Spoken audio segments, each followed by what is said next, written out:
That is, I mean, it's the truth. And that's, we talk about it, sobriety, like you said, mental training, mental health, all of it.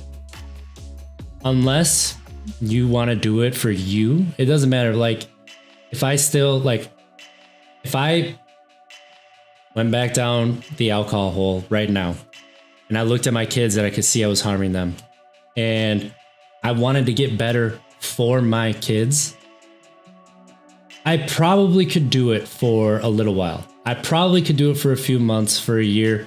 There would be moments where I would be like, oh, they're not around, they won't see me. And I'd fall back into it. And then how deep am I going to fall into it? I don't know. But like when I decided I was going to go sober, it was a me choice. It was, I'm doing this. And it was honestly, it was the first time in my life that I made a decision for me. So like you said, if you're not open to the change, if you're not open to working with somebody, like we can all lead that horse to water, but they're not going to drink it unless they want to. And that's, when you're making positive changes in life, when you're opening your mind to growth, when you are changing your heart posture. And I love how those are the words that you use. It's difficult to see sometimes, like right in that moment, but you can't always see the forest through the trees. And sometimes, we focus too much on those fingers right in front of us instead of looking past and seeing those 10 fingers or 8, depending on how many you're looking at. Right. So like that perspective is just, that's the thing that I love about how you word everything, because it's not just about sports. It's not just about, mental training. It's like, it's life.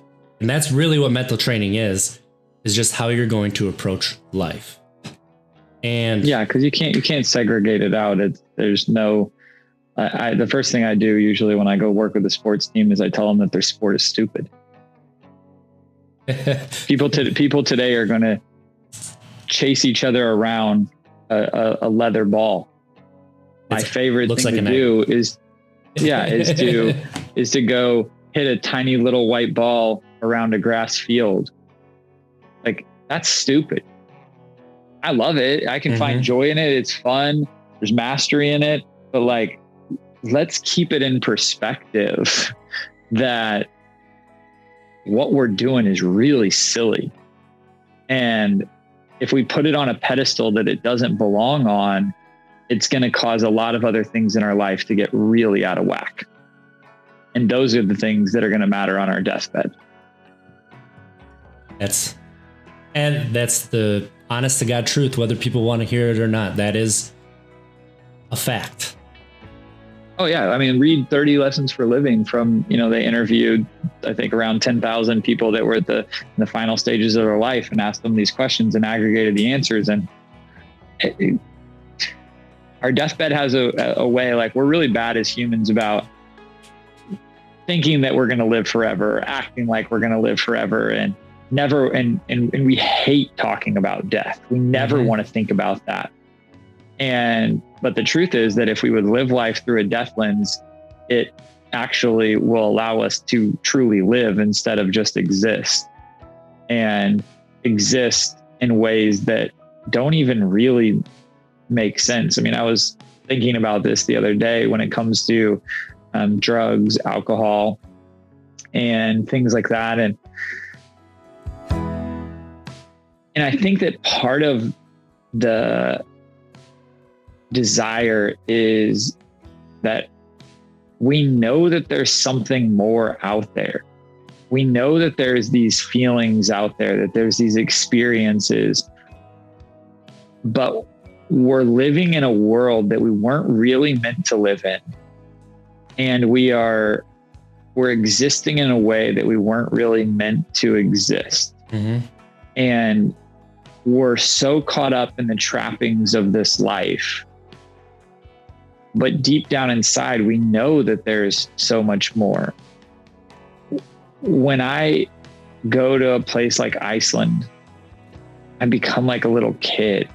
I'm running through waterfalls and I'm climbing and I'm doing stuff, I'm exploring, and I think we're missing those things.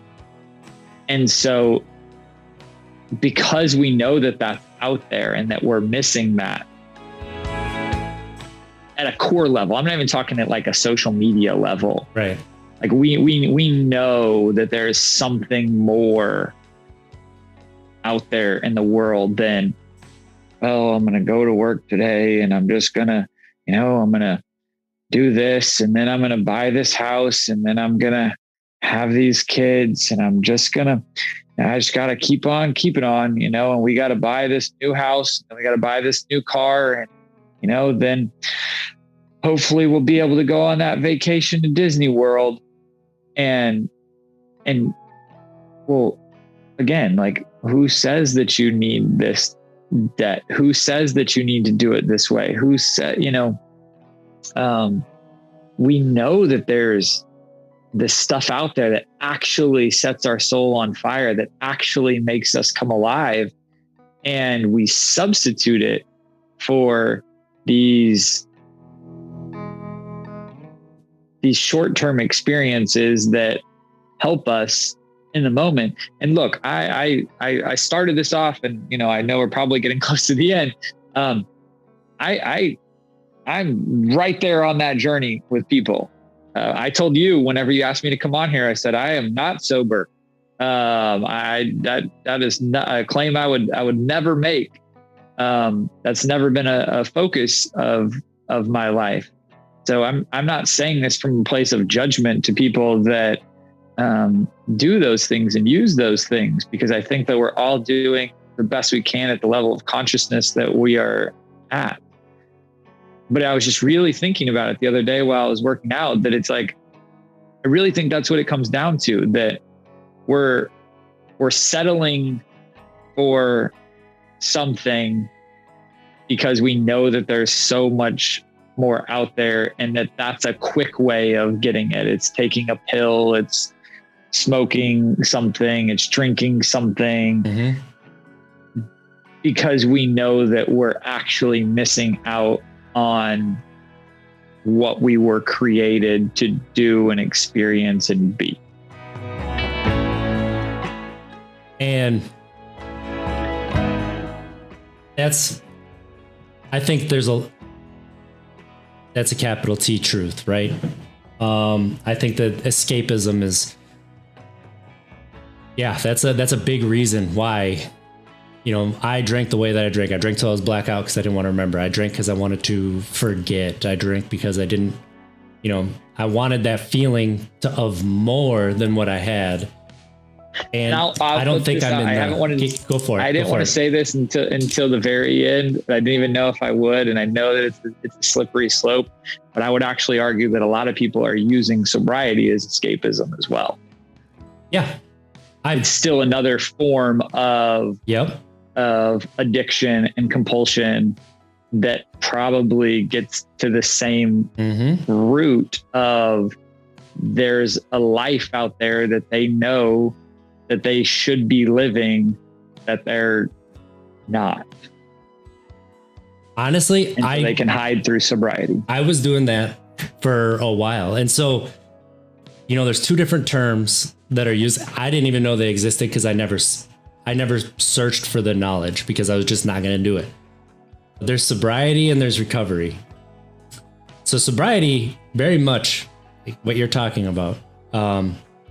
Recovery, you're working on your whole self. You're working on your mental health. You're working on why you had to use that substance, right? Or, and then for me, it's been, I hated myself for most of my life. I did not like who I was as a person. I didn't like the decisions that I made.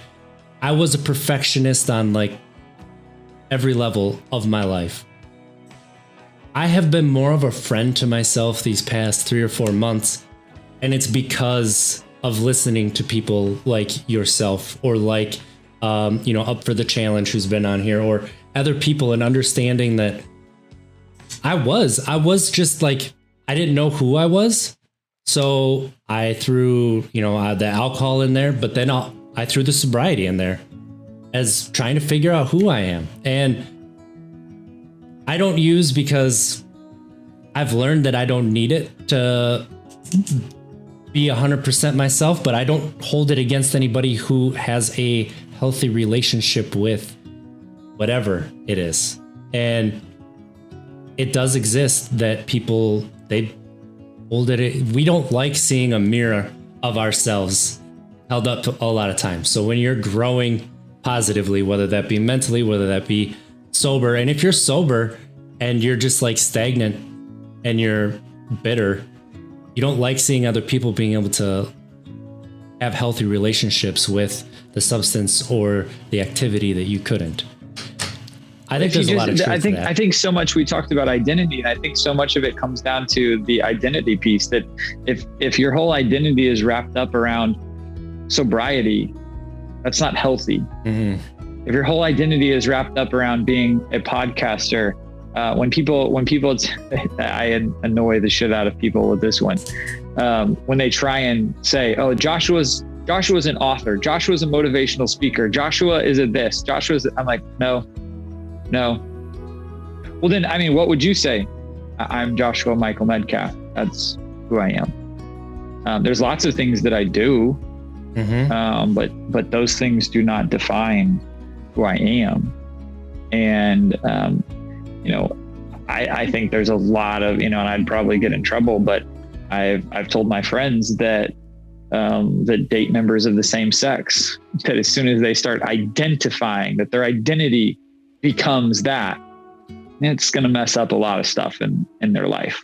The same way that I tell a doctor, you are not a doctor. You are a person that happens to serve sick people. You are not a coach. You're a person who happens to serve in a role as a coach right now. But as soon as you allow your identity to get wrapped up, football is probably the worst. Because as soon as you identify as a football player, there's so many weird things that come with that. Like you look at high school. Well, football players don't study. Football players don't read. Mm-hmm. Football players don't. And there's just all these things that are crazy that come because you have allowed your identity to become wrapped up in what you do and not in who you are. And no matter what it is, it doesn't matter which thing. But when we allow our identity to get wrapped up in that thing that we do, I think that it's always going to cause a tremendous amount of long-term challenges that we don't even see coming. Yeah. And most people don't even recognize it because it's so culturally ingrained that it's just, oh yeah, this is who I am. I'm a dentist. What does that even mean?